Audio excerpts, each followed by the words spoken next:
It was just before I turned 19 that I first heard the words, "You're pregnant." Now, I remember thinking that I needed to decide if I wanted to become a mother. You see, I didn't realize that I already was one.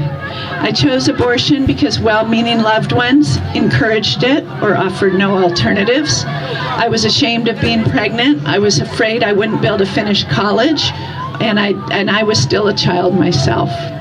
I remember the boy who took me to the clinic standing at the counter. I remember walking down a long hallway.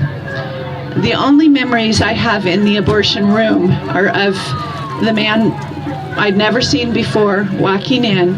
And then when the abortion started, I blacked out. My memory returned 3 days later after a 9-hour bus trip home and working 2 shifts at a restaurant.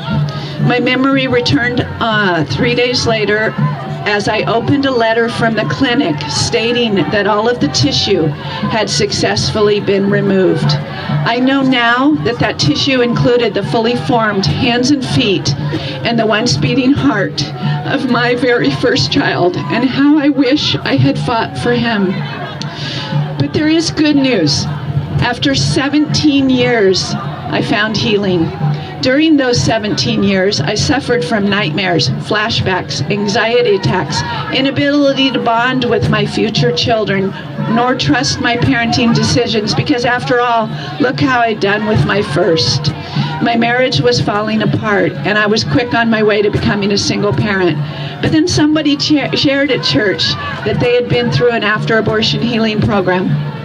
I started that program feeling like the woman at the well, and I finished it absolutely certain that I am a beloved daughter of an almighty King.